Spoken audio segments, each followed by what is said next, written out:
The morning sky over New Jeju turned dark with ships. Hundreds of them, maybe thousands, blocking out the sun like a metal storm cloud. Captain Dae-hyun stood on the command center roof and watched them arrive. His coffee grew cold in his hand. "Sir, they're broadcasting something," Lieutenant Hyojin said behind him. She held a data pad. Her face pale but steady. Dae-hyun nodded. "Put it through." The hologram flickered to life. A creature appeared, tall and covered in dark armor that seemed to be part of its skin. Its eyes were yellow and cold. This was General Vekthar of the Vex-Tar Empire, humans of New Jeju. The alien's voice was deep and filled with contempt. "I am General Vekthar. Your planet now belongs to the Vex-Tar Empire. You have 24 hours to surrender. Place down your weapons and gather in the central cities. Resist, and we will erase your colony from existence." The general laughed. It was an ugly sound. "I have conquered 47 worlds. I have broken species stronger and fiercer than you. Your kind is soft. You break easily. You cry when you bleed. You surrender when you hurt. 24 hours. Use them to say goodbye to your families." The transmission ended. Silence filled the command center. Dae-hyun looked around at his people. They were scared. He could see it in their eyes. But they were also angry. "Status report," he said calmly. Hyojin stepped forward. "We have 12,000 soldiers in the Colonial Defense Force, mostly light infantry. We have defensive positions around the 3 major cities. Our shields can hold orbital bombardment for maybe 6 hours. After that," she trailed off. "After that, we're done," Dae-hyun finished. "What about civilians? 200,000 people on this planet. We can evacuate maybe 30,000 if we start now. The transport ships are already loading." Dae-hyun walked to the window. New Jeju was beautiful. Rolling hills covered in purple grass. 3 cities connected by mag rail lines. Farms and mines scattered across the continents. People had built lives here. Good lives. "Send a message to all citizens," he said. "Tell them the situation. Tell them we're evacuating who we can. Tell them." He paused. "Tell them anyone who wants to stay and fight is welcome to join us."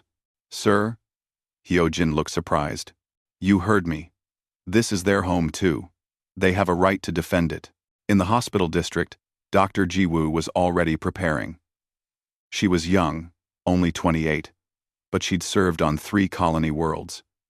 She knew what war looked like. "Clear beds 1 through 50, she called out to her staff. "Set up triage stations at every entrance. Stock the operating rooms. We're going to need everything."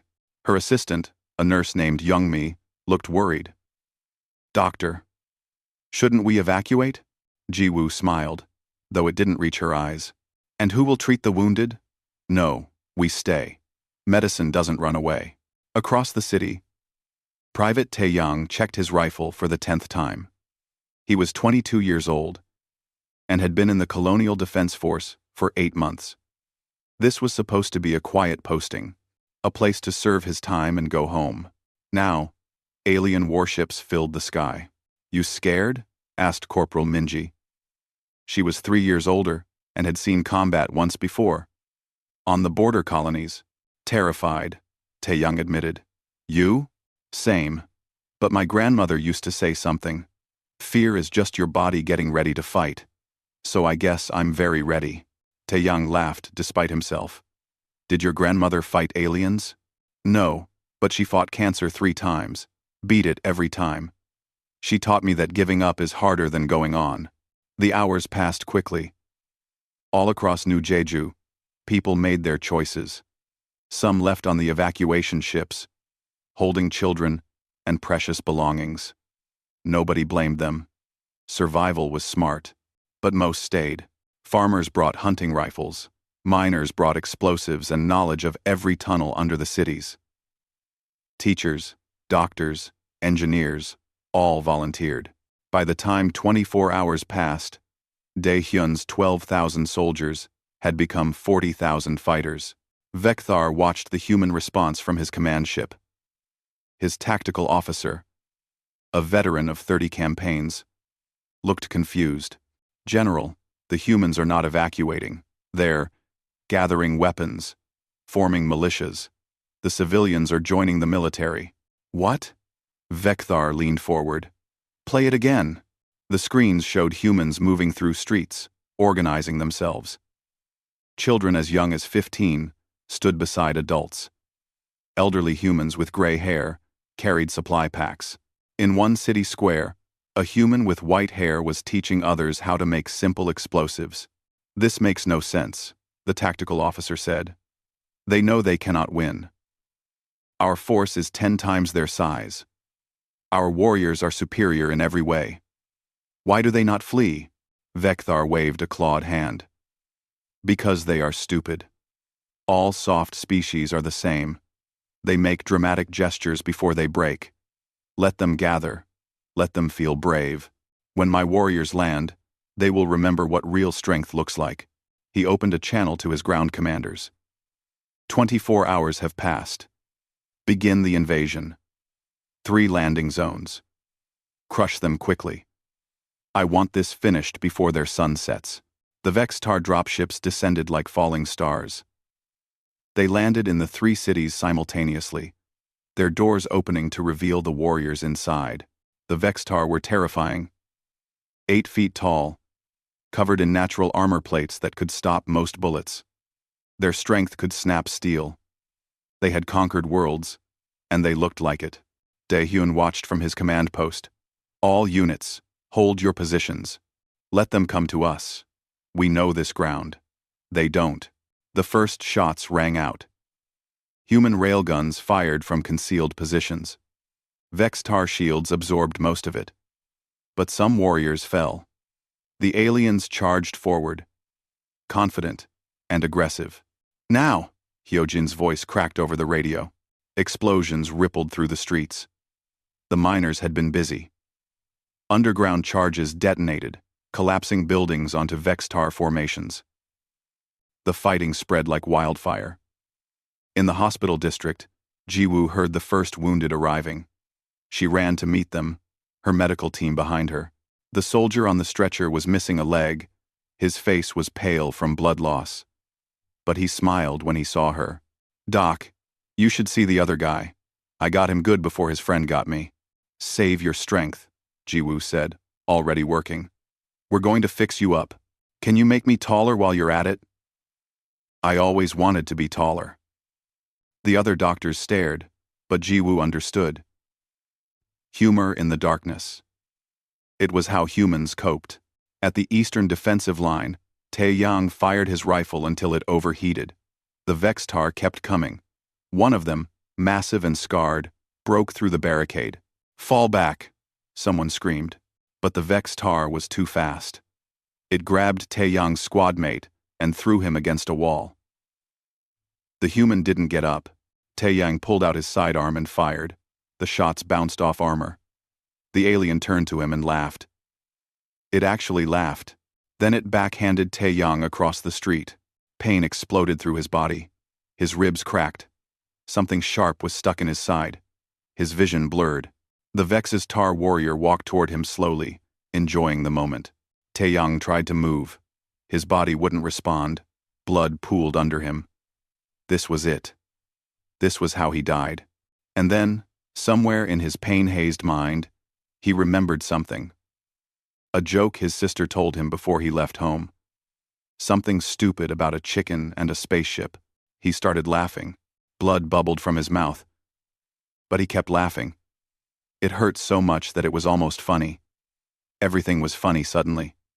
The huge alien looking confused. The fact that he was dying over a stupid farm planet. The fact that his last thought was a joke about a chicken. The Vextar warrior stopped. It tilted its head, confused.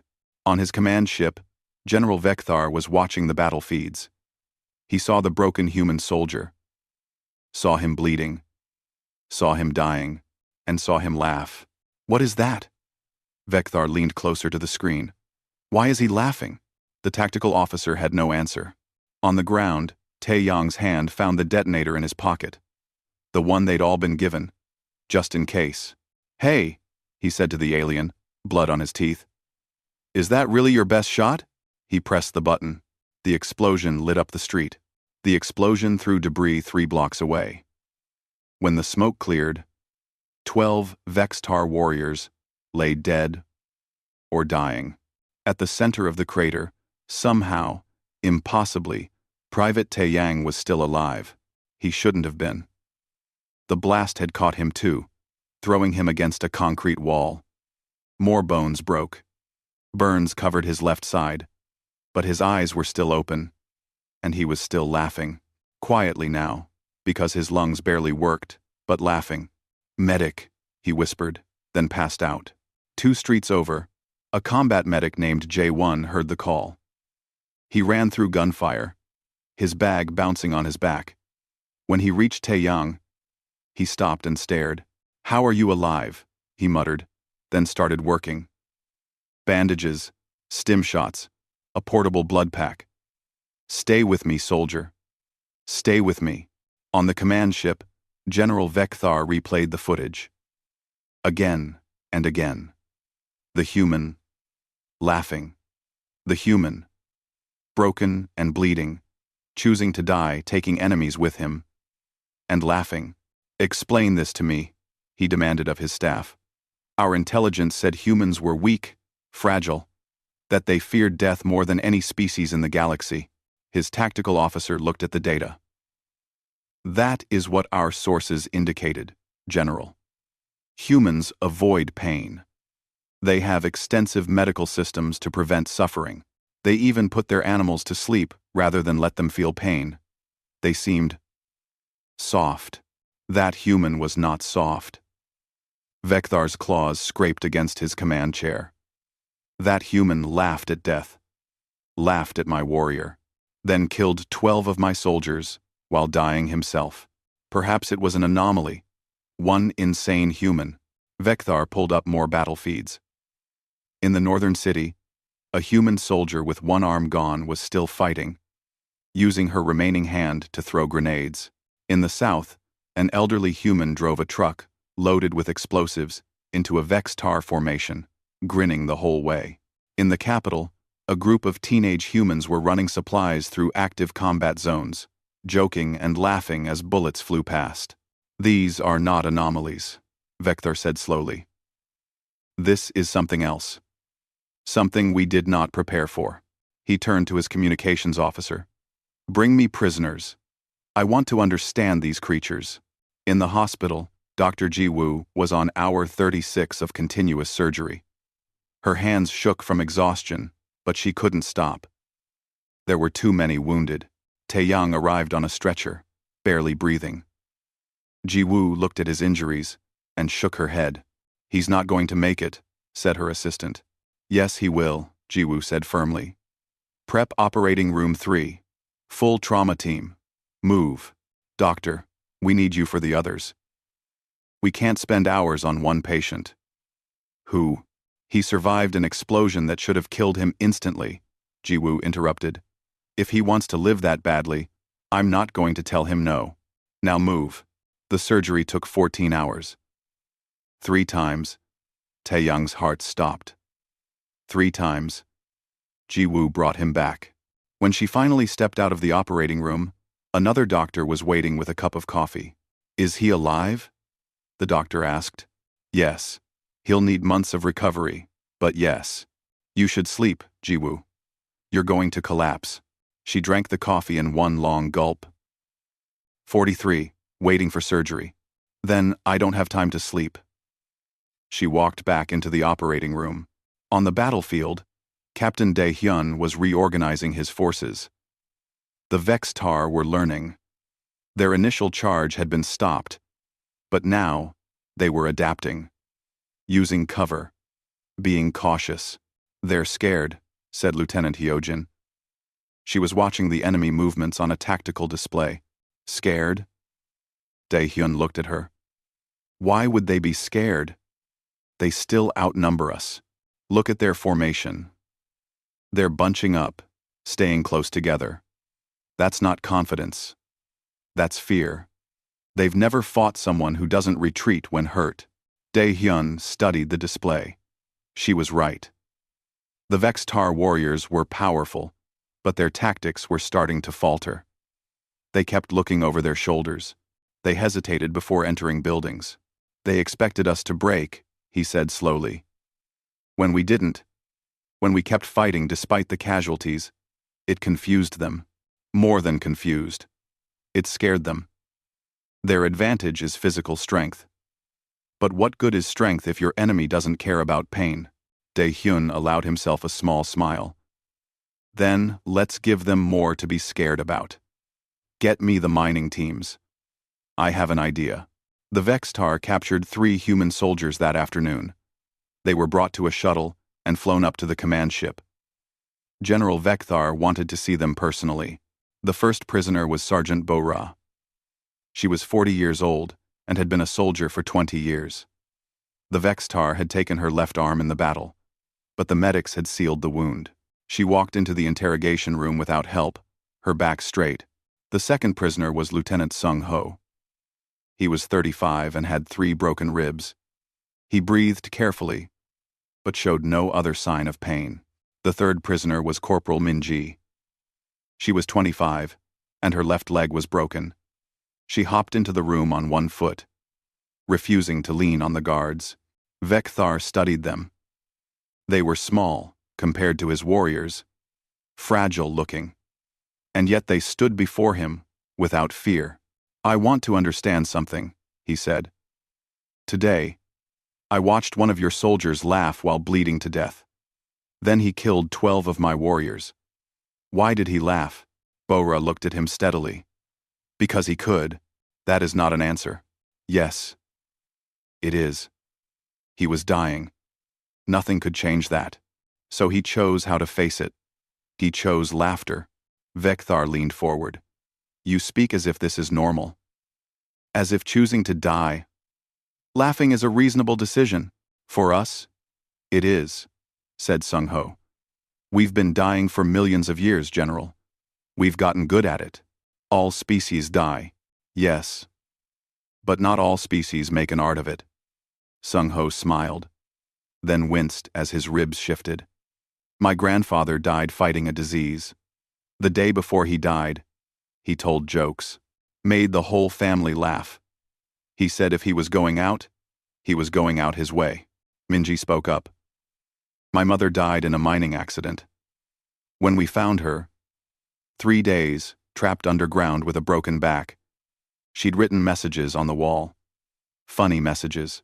Instructions for her funeral. She wrote, I want everyone to wear bright colors. No crying.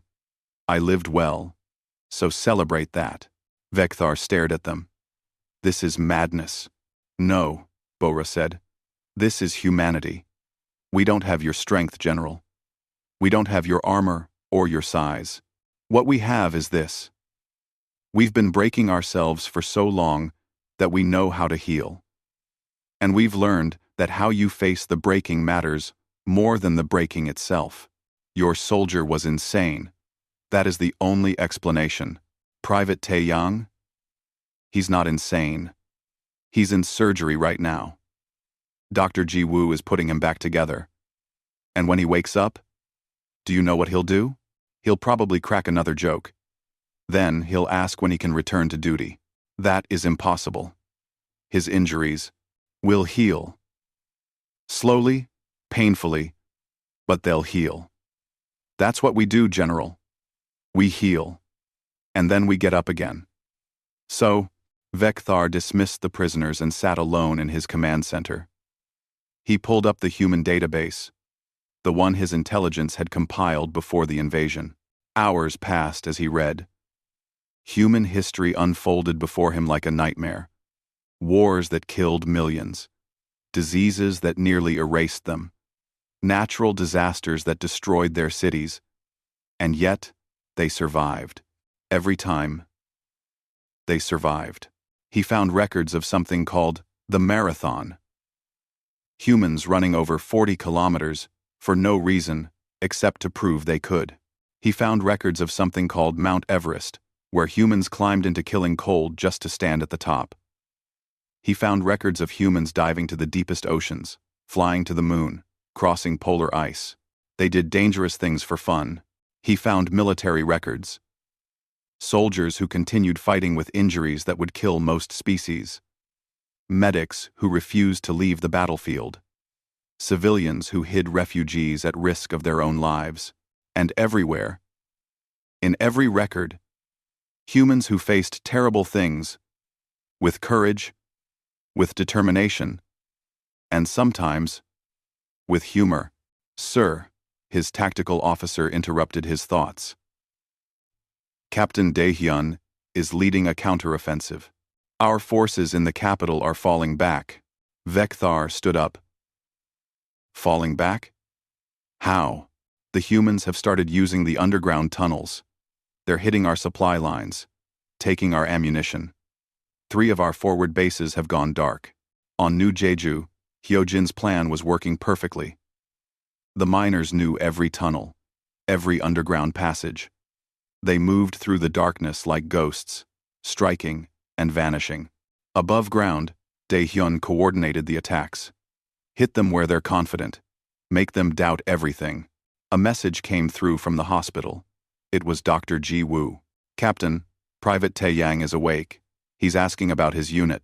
Tell him they're proud of him. Tell him to rest. I did. He said rest is boring. He wants to know when he can fight again. Despite everything, Daehyun laughed. That's insane. That's humanity, Ji Woo replied, and closed the channel. In his hospital bed, surrounded by machines keeping him alive, Taeyang stared at the ceiling. Everything hurt. His body was a map of pain. But he was alive, and somewhere deep inside, he was already healing. General Vekthar couldn't sleep. This had never happened before. In 47 conquered worlds, he had always slept well.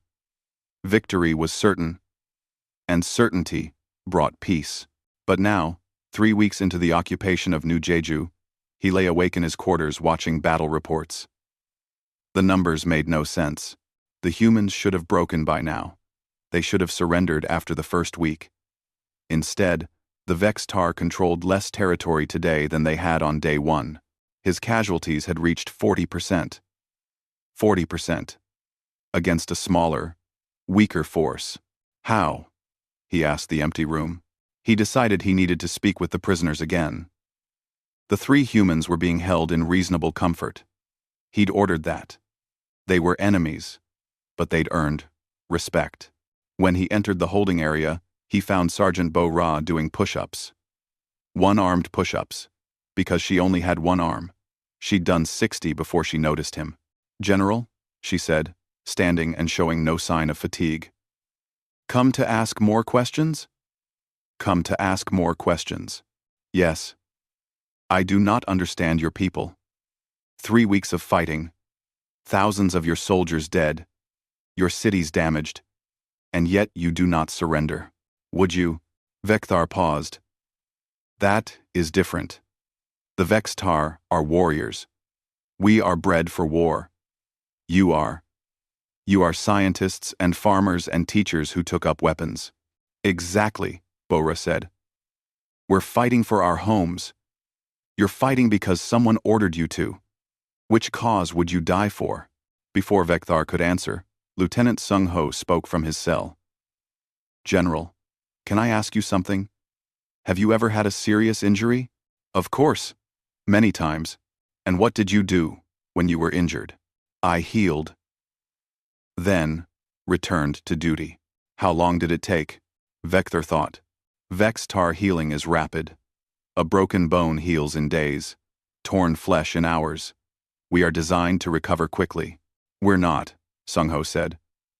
A broken bone takes months for us. A serious wound can take years to fully heal. We're fragile, General. We break easy.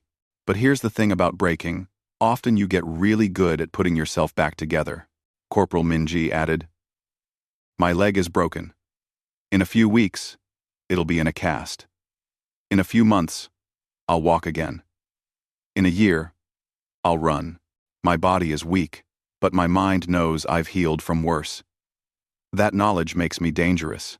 Vekthar sat down. It was unusual for a Vextar general to sit in front of prisoners, but he was too puzzled to care about protocol. Explain something to me, he said. When I mock your weakness, when I point out that you are smaller, slower, more fragile than my warriors, you do not get angry. You agree. Why? Bo-Ra smiled. Because it's true. We are weaker. Physically, you could break any of us in half. But General, physical strength is just one type of strength. What other type is there? The strength to keep going when your body says stop. The strength to laugh when everything hurts. The strength to get up every time you're knocked down, even when you know you'll be knocked down again. Vekthar shook his head. These are just words, philosophy. On the battlefield, strength means muscle and armor. Does it? Sung-Ho asked. Then, why are your warriors afraid? My warriors are not afraid. Yes, they are. I saw it before I was captured. They bunch together. They hesitate. They look nervous. They're terrified of fighting someone who doesn't stop when hurt. Your warriors have never faced that before. It was true.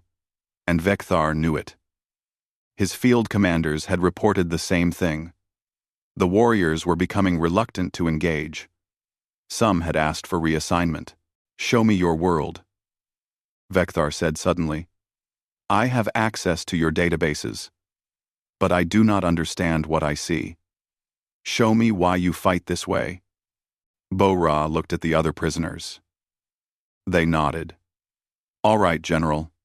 Let me tell you about Earth. She began to speak, and the others added details. They told him about a world that tried to kill humanity at every turn. Ice ages that nearly erased them. Diseases that spread across continents. Volcanoes, earthquakes, tsunamis, droughts. 100 ways to die. And humans survived them all. They told him about human culture. About sports where people hurt themselves on purpose. About explorers who climbed mountains knowing many would die. About doctors who worked through plagues to save others. About artists who created beauty in the midst of war. We had a saying on Earth, Minji said.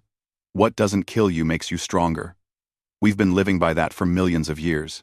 That is insane, Vekthar said, but his voice was less certain. Maybe, Bo-Ra agreed. But it works. Every disaster made us more resilient. Every plague made us better at medicine. Every war made us better at protecting each other. We're not strong because we're tough, General. We're strong because we've had to be, Sung-Ho added. And, somewhere along the way, we learned something important. We learned that suffering is temporary, but how you face suffering stays with you forever. So we face it with humor when we can, with courage always, and with the certainty that we've survived worse. Vekthar left the prisoners and returned to his quarters. He spent hours going through human cultural databases. He found something called the Olympics, where humans competed in events designed to push them to their limits. He found records of something called ultramarathons, where humans ran for 100 miles through deserts and mountains.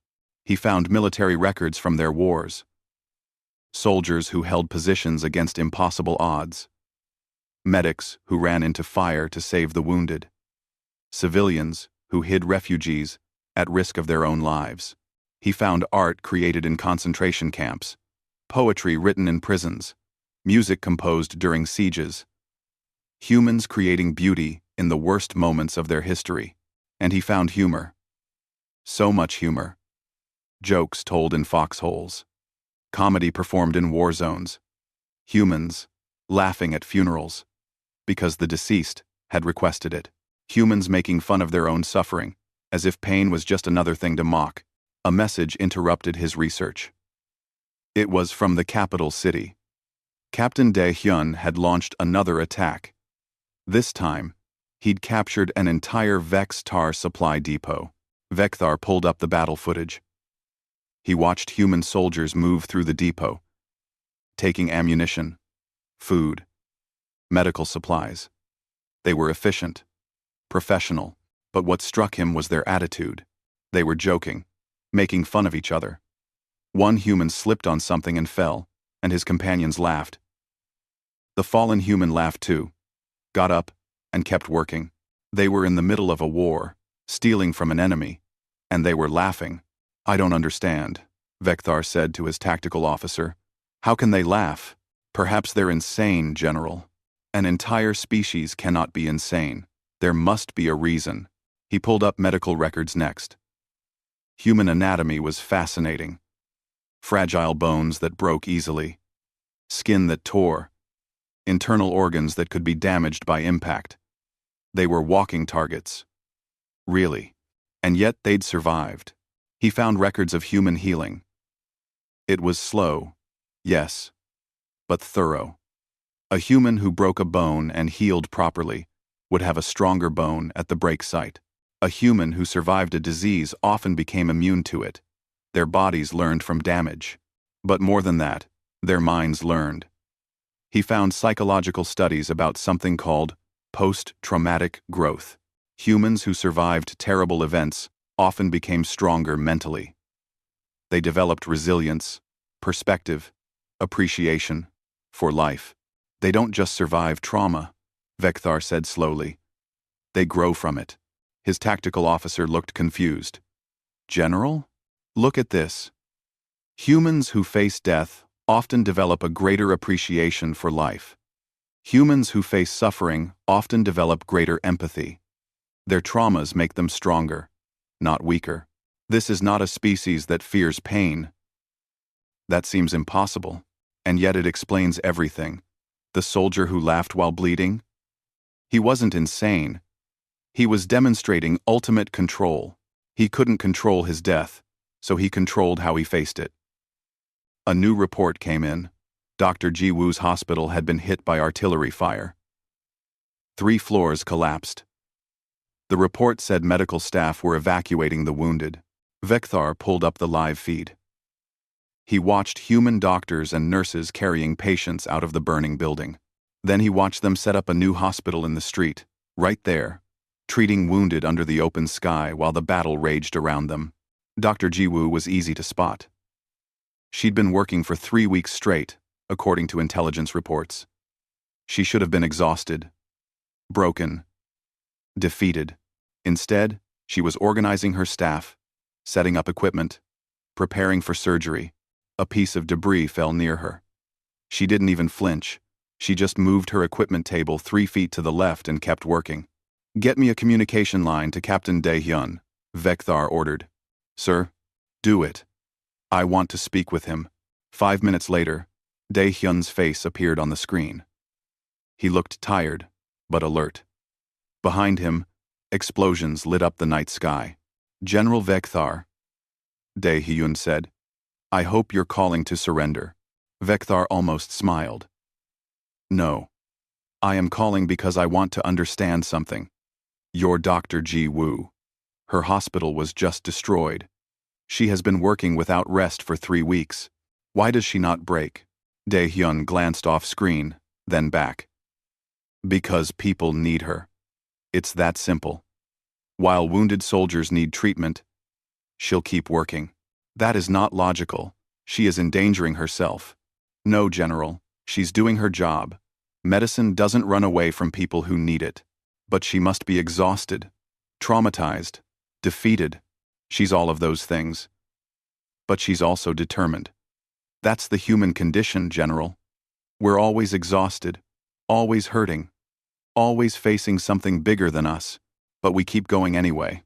"Why?" Dae-hyun was quiet for a moment. "Because stopping is harder than continuing. Giving up takes more energy than going on. It's strange, but it's true. Once you start fighting, you might as well keep fighting." Vekthar closed the channel. He sat in silence for a long time, thinking about everything he'd learned. The Vekthar were warriors. They were bred for combat, designed for strength. They won through superior force. Humans were not warriors. They were survivors. They won through refusing to quit. Send a message to all commanders. Vecthar said finally. I want casualty reports, real numbers, and I want morale assessments. I need to know if my warriors can continue this campaign. The reports came back within an hour. The numbers were worse than he thought. Casualties at 42%. Morale dropping. Warriors requesting transfer. Some companies refusing to advance. And the humans? They'd lost more soldiers. Their cities were damaged. But their morale was actually rising. Every day they survived made them more confident. Vecthar understood now. He'd been fighting this war wrong from the start. He'd thought breaking human bodies would win. But humans had been breaking their own bodies for millions of years. Physical damage meant nothing to them. To truly break a human, you'd have to break their spirit. And spirits forged in endless disasters and endless recoveries were not easy to break. We cannot win this, he said quietly. His tactical officer stared at him. General, we cannot win this, Vecthar repeated, louder this time. Not this way. Not by force. These humans will fight until they're all dead. And even then, their deaths will inspire others to fight harder. He thought about Private Taeyang, laughing while bleeding. That laugh would echo across human space. It would become a story, a legend, a symbol. Other humans would hear about it and decide they too could laugh at death. The Vexistar had made a terrible miscalculation. They'd invaded a species that was defined by survival. And now, they were teaching that species how to survive an alien invasion. Get me the prison cells again, Vecthar ordered. I have more questions. Week 4 of the occupation began with a surprise. The Vextar had held 70% of New Jeju's territory on day 1. Now they held 40%, and that number was shrinking. General Vecthar stared at the tactical map in disbelief. Red zones showed human control. Blue zones showed Vexistar control. 3 weeks ago, the map had been mostly blue. Now, it was mostly red. How did this happen? He demanded. His tactical officer looked exhausted. The humans adapted, General. They stopped fighting our strengths and started exploiting our weaknesses. What weaknesses? We are superior in every way. Are we? The officer pulled up a report. Our warriors are stronger. Yes, but they're also heavier. They can't move through the underground tunnels. The humans can. Our armor is better, but it requires regular maintenance. The humans captured our supply depot last week. We're running low on maintenance equipment. Get more supplies from the fleet. We tried, General. The humans are shooting down our supply drops. They've captured enough of our weapons to make anti-aircraft positions everywhere. We're losing 3 out of every 4 supply ships. Vecthar turned back to the map. Show me their command structure. I want to know who is organizing this. The officer pulled up profiles. Captain Dae-hyun is overall commander. He's proven to be an excellent strategist. His second, Lieutenant Hyojin, is the tactical genius. She's the one designing the guerrilla operations. And the morale? Surely the human morale must be breaking. No, General. It's increasing. Every day they survive, they become more confident. They've started calling themselves the Laughing Legion. The what? After Private Taeyang laughed while dying. It became a symbol. Now human soldiers laugh before attacking. They think it unnerves our warriors. Does it? The tactical officer hesitated. Yes, General, it does.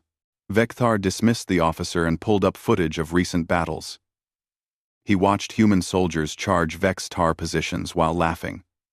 He watched wounded humans joke while dragging themselves to safety. He watched Dr. Jiwoo perform surgery in an active war zone, humming to herself. These were not the actions of a defeated people. On the ground, Lieutenant Hyojin was briefing the command staff on her latest plan. They'd gathered in an underground bunker, away from Vextar sensors. They're creatures of habit, she explained, pointing at the tactical display. They patrol the same routes, they rotate guards at the same times. They're organized and disciplined, which means They're predictable. Captain Daehyun studied the map. So we hit them where they don't expect it. Exactly. Tonight, we hit all 3 cities simultaneously. They'll expect us to focus on one target. Instead, we spread them thin and hit everywhere at once. That's risky. We'll be spread thin too. Yes, but we're comfortable with risk. They're not. The psychological impact will be worth more than the tactical gain. Daehyun looked around at his officers. They were tired, dirty, wounded, but their eyes were bright with determination. All right, brief your teams. We attack at midnight. In the hospital, Private Tae-yang was sitting up in bed. 4 weeks after an explosion that should have killed him, he was alive. Weak, in constant pain, but alive. Dr. Jiwoo came to check on him. She looked as exhausted as he felt. "How are you feeling?" she asked. "Like I was blown up and put back together with tape," Tae-yang said. "So, pretty good, all things considered." Jiwoo smiled despite herself. "Your humor is intact. That's a good sign. Doc, when can I return to duty?" "Tae-yang, you can barely stand. Your ribs are still healing. Your burns will take months. I can shoot a rifle sitting down. I can spot targets. I can do something useful." "You're already doing something useful. You're healing. You're showing others that these injuries can be survived." "I want to fight." Jiwoo sat down on the edge of his bed. "I know you do. But right now, staying alive is your fight. Healing is your fight. Let your body do its job." Tae-yang was quiet for a moment. "Did you know that General Vekthar watched the footage of me? The laughing part? I heard. Good. I hope it keeps him up at night. I hope every time he looks at his soldiers, he wonders if they could do what I did. I hope he realizes that we're not soft just because we break easy." "You're not soft at all," Jiwoo said gently. "None of us are. We're human. That's something completely different." That night, Hyojin's plan went into action. Across all 3 cities, human forces struck at once. Supply depots, communication arrays, patrol routes. The attacks weren't designed to destroy, just to harass and confuse, and it worked. Vextar commanders panicked, calling for reinforcements. Warriors abandoned positions to respond to attacks. The careful organization that had been their strength became chaos. In the capital city, Daehyun personally led a strike team. They hit a Vextar command post, not to capture it but to steal their tactical data. They were in and out in 7 minutes, leaving only destruction behind. A Vextar warrior cornered Daehyun in a narrow alley. The alien was massive, armed, and angry. Daehyun had a pistol with 3 shots left. "Human," the warrior growled. "You cannot defeat me." "Probably not," Daehyun agreed. He fired all 3 shots. They bounced off the warrior's armor. Then he smiled. "But I don't need to defeat you. I just need to delay you." 4. The building beside them exploded. Daehyun had led the warrior into a trap. He ran, as debris rained down. The warrior's roar of rage following him. General Vekthar received the reports at 2 a.m. Attacks in all 3 cities. No major damage, but chaos everywhere. He'd lost track of his own units. His warriors were scattered, confused, exhausted. "This is unacceptable," he said. "They're smaller, fewer, weaker. How are they winning?" His tactical officer looked afraid to answer. Finally, he said, "Because they're not trying to win battles, General. They're trying to survive. And they're very good at survival. We need to change tactics." "What tactics, General?" "We've tried overwhelming force. They dispersed. We've tried holding territory. They infiltrated. We've tried demoralization. They laughed at us. Nothing works." Vekthar was silent. The officer was right. Every standard military approach had failed. The humans weren't fighting a conventional war. They were fighting a war of endurance. And endurance was humanity's specialty. "I need to see this myself," Vekthar said suddenly. "Prepare a shuttle. I'm going down to the surface. General, that's too dangerous. I must understand these creatures. I cannot do that from orbit. Prepare the shuttle. 3 hours later, Vekthar walked through the ruins of the capital city. His personal guards surrounded him, nervous and alert. The streets were empty, but he could feel eyes watching. They came across a small building that had been converted into a medical station. Through the window, Vekthar could see Dr. Jiwoo treating a wounded soldier. He watched her work, fascinated. She was gentle but efficient. She spoke to the wounded soldier, keeping him calm. She never rushed, despite the stress visible on her face. This was someone who had been working without rest for a month, in a war zone, under constant threat of death, and she was still trying to save lives. Why? Vekthar asked aloud. Why does she not flee? One of his guards said. Perhaps she has nowhere to flee to, General. No. She could evacuate. Any ship would take a doctor. She chooses to stay. The guard had no answer. They moved deeper into the city. They found evidence of battles everywhere.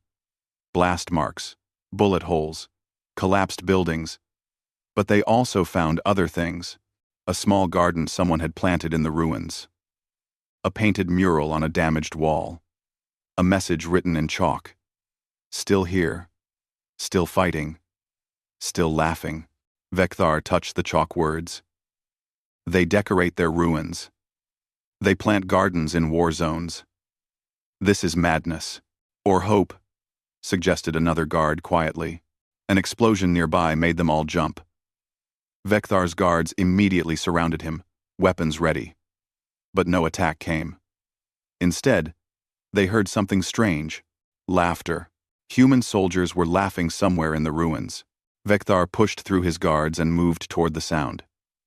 He found a group of human soldiers, perhaps 20 of them, gathered in a bombed-out building. They were eating a meal together, sharing stories, laughing. They were wounded. Every one of them showed signs of injury, bandages, splints, burned scars. But they sat together like old friends, enjoying a moment of peace in the middle of war. One of them saw Vekthar and his guards. The human slowly stood, reaching for his weapon. The others tensed, ready to fight. Vekthar raised his hands. I did not come to fight. I came to understand. The human, a young man named Junho, studied him cautiously. Understand what? Why you laugh. Why you do not surrender. Why you plant gardens in ruins and paint murals on walls. I have conquered 47 worlds. None of them behaved like you. Junho glanced at his companions. Maybe that's because the other worlds thought they could win. We know we probably can't. But we can make you wish you never came here. And if we're going down our way. Your way is to laugh and fight and refuse to break? Yeah. That's exactly our way. It's the human way. Another soldier, a woman named Haiwan, added, You want to know why we're different? General, it's because we've been practicing survival for millions of years. Every other species you conquered, they were strong until they met something stronger. But we've never been the strongest. We've always been the underdogs. We're really good at being underdogs. Vekthar looked at these humans. Young, wounded, exhausted, outnumbered, and utterly unbroken. I begin to understand, he said slowly. You are not warriors. You are survivors. And survival is a different skill entirely. Exactly, Junho said. You're warriors. That's great. But we're humans. And humans don't quit. An alert came through Vekthar's communicator. Another human attack. This time on his command ship in orbit. Captain Dae-hyun had somehow smuggled fighters onto a supply ship. Vekthar looked at the humans one last time. I must go. General, Haewon called out. Before you go, answer me something. Do you think you can break us? Vekthar was quiet for a long moment. Then, honestly, he said. No. I do not think anyone can break you. He returned to his ship, his mind racing. The humans had taught him something his entire military education had not. Strength is not about power, it's about endurance. And no species endured like humanity. Get me the High Command, he ordered. I need to speak with them immediately. His tactical officer looked worried. General, are you sure? I am sure of very little anymore. But I am sure of this. We cannot win this war. Not the way we're fighting it. And I will not waste more Vextar lives learning that lesson. The call connected. The Supreme Commander of the Vextar Empire appeared on the screen. General Vextar. Report. Supreme Commander. I am requesting immediate withdrawal from all human territories. Silence. Then, explain yourself. Sir. We cannot break these humans. I have seen them laugh while dying. I have seen them fight with injuries that should kill them. I have seen their doctors work without rest. Their soldiers advance without fear. Their civilians plant gardens in war zones. They will never surrender. We can kill them all, but we cannot conquer them. That is unacceptable, General Vextar. We do not withdraw. Then, sir, with respect. The Supreme Commander's face filled the screen, his expression hard as stone. General Vextar, you have 5 hours to comply with a new order. You will initiate orbital bombardment of New Jeju. Complete planetary destruction. This is punishment for human resistance and a message to all human colonies. Vextar felt something cold settle in his chest. Supreme Commander, that is genocide.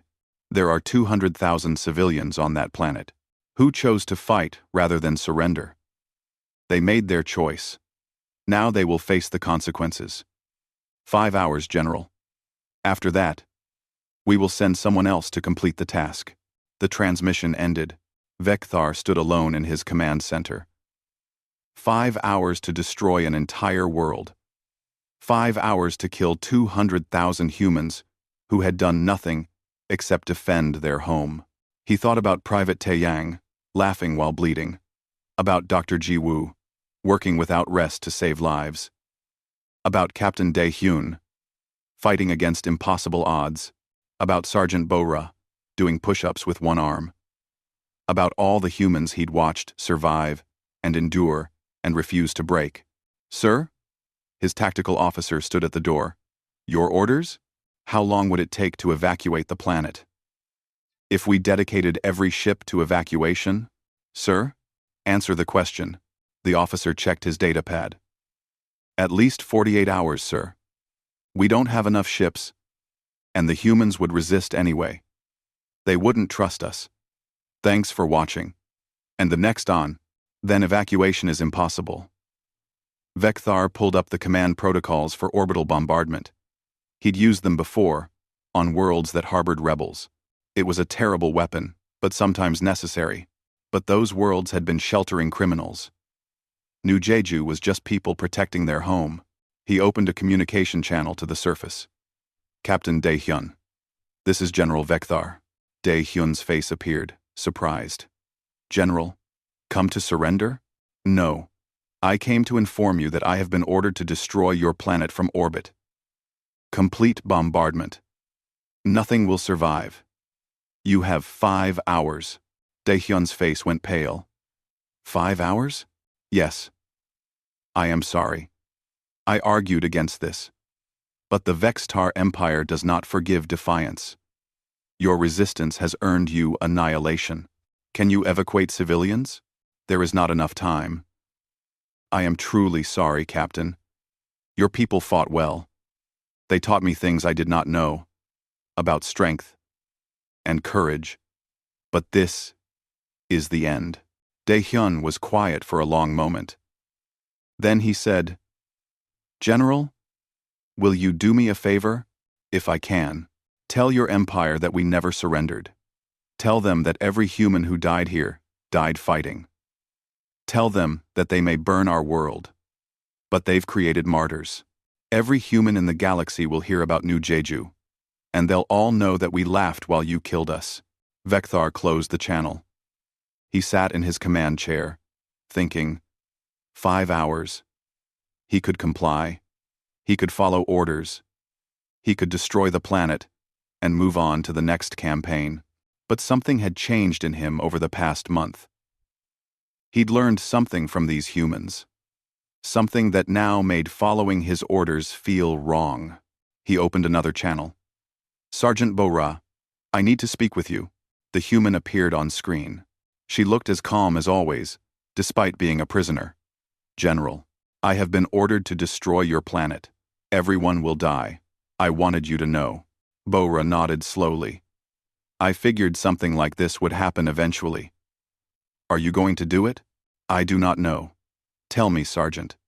If you were in my position, what would you do? You're asking me? The enemy? I am asking the human. The one who told me that how you face terrible things matters more than the terrible things themselves. So tell me, what would you do? Bora thought for a moment. I'd ask myself what kind of person I want to be. The kind who follows orders without question? Or the kind who stands up for what's right, even when it's hard? Standing up for what's right will end my career, possibly my life. Yes. And following orders will end 200,000 lives. So which weight do you want to carry, General? The weight of your own consequences?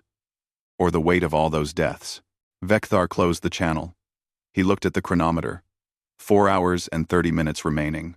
On New Jeju, the news spread quickly. 5 hours until orbital bombardment. Captain Dae-hyun called an emergency meeting of all commanders. We have 5 hours, he said simply. There's no way to evacuate everyone. We can't shoot down their orbital weapons. This is the end. Lieutenant Hyojin looked at the tactical display.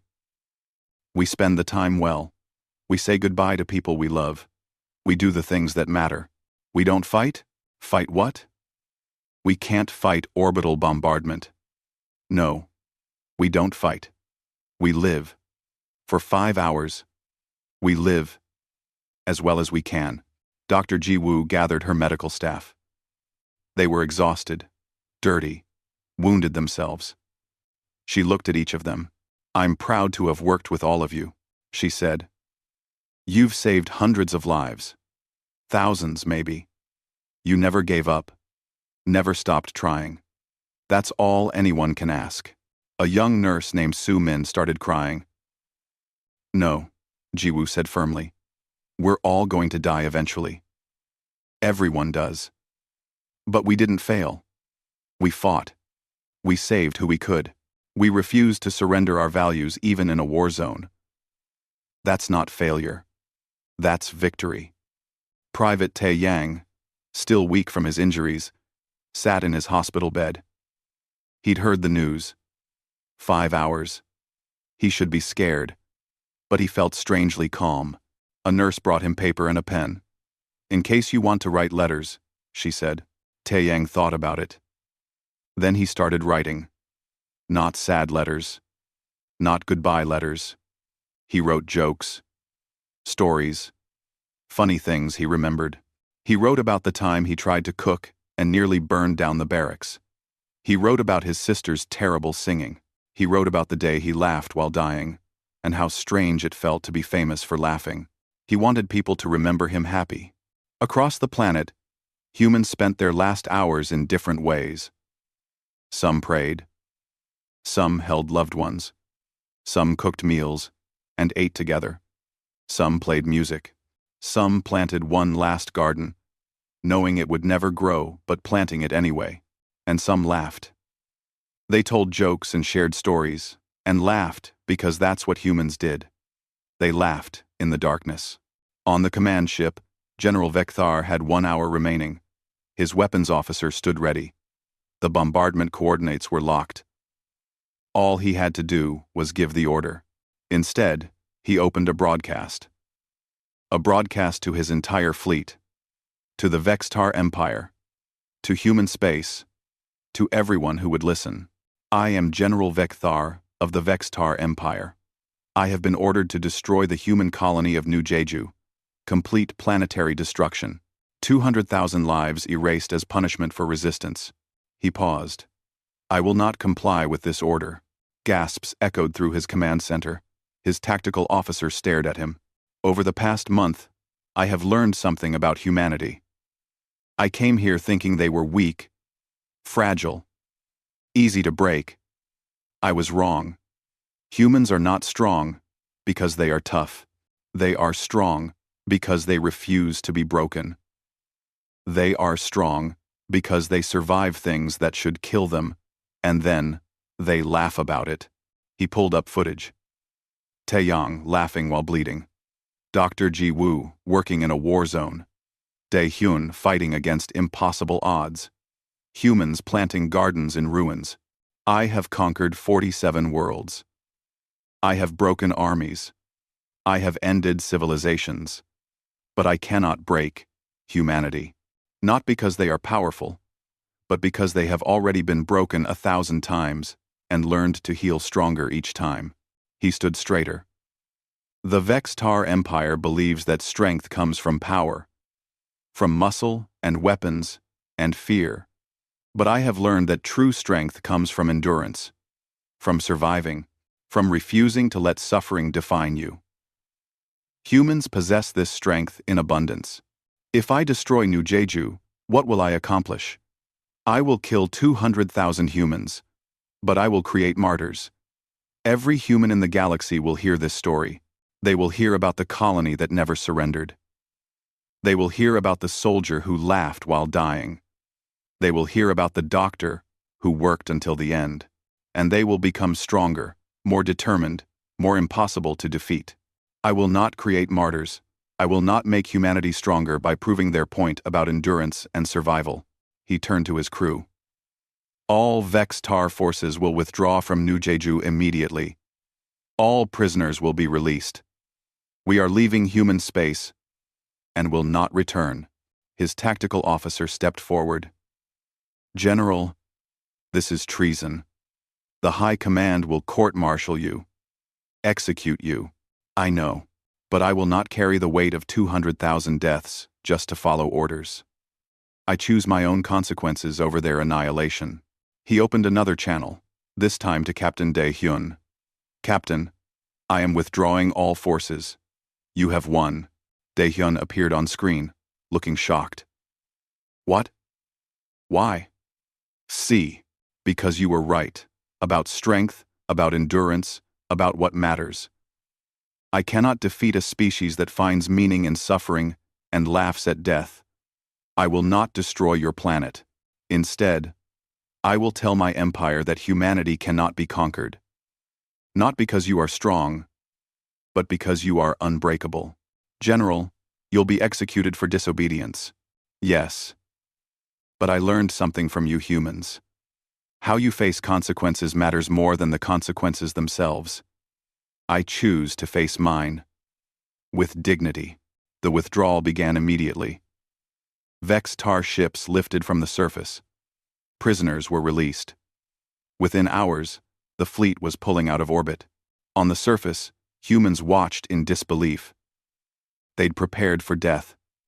Instead, they were given life. Captain Dae-hyun stood in the city square, watching the ships leave. Lieutenant Hyojin stood beside him. Did that really just happen? She asked. I think so. We survived. No. We won. Did we? Our cities are damaged. Thousands dead. Months of rebuilding ahead. But we're alive. We never surrendered. And we taught an alien general something about humanity. That's a win in my book. Dr. Ji Woo collapsed in her hospital, finally allowing herself to rest. Around her, medical staff cheered and cried and hugged each other. They'd survived. Against all odds, they'd survived. Private Taeyang heard the news in his hospital bed. He looked at the letters he'd written, all the jokes and stories. He'd thought they were goodbye letters. Now, they were something else. Proof that even facing death, he'd chosen joy. He started laughing. And then, he couldn't stop.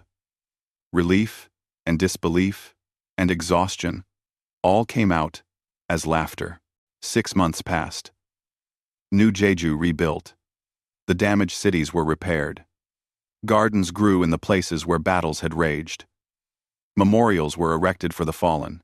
Captain Dae-hyun was promoted to admiral and given command of colonial defense for the sector. Lieutenant Hyo-jin became governor of New Jeju, overseeing reconstruction. Dr. Ji-woo received the Colonial Medal of Honor, though she said the real heroes were her staff. Private Tae-young recovered fully. He trained new recruits now, teaching them about resilience and courage. He always started his classes the same way. Let me tell you about the day I laughed while dying. Sergeant Bo-ra, Lieutenant Sung-ho, and Corporal Min-ji wrote a book about their experience. It became required reading in human military academies. The title was simple: How to Survive Anything. And General Vekthar? He was court-martialed as expected, stripped of rank, sentenced to exile. But before his exile, something unexpected happened. The human government offered him asylum. Captain Dae-hyun personally vouched for him, saying that any enemy who learned to respect humanity was worth saving. Vekthar accepted. He spent his exile on New Jeju, studying human culture, learning human history. Understanding the species that had changed him, he wrote a book of his own. The Laughter in the Darkness: Why Humanity Cannot Be Conquered. It became popular among both humans and aliens. A study of what made humanity unique. 1 year after the war, Vekthar stood at the memorial in New Jeju. The names of the fallen were carved into black stone. He read each one, memorizing them. These were the humans who had taught him what strength really meant. General? Vekthar turned. Private Tae-young stood there, fully healed now, walking without pain. He'd come to visit the memorial. Private. You are well. I am. Fully recovered. Even got myself some cybernetic ribs. They're stronger than the old ones. He grinned. What doesn't kill you makes you literally stronger. Turns out. I watched the footage of you many times, Vekthar said, the laughing. I did not understand it then. Do you understand it now? I think so. You were not laughing because you were insane. You were laughing because you refused to let death have the last word. You chose how to face your end. Loss.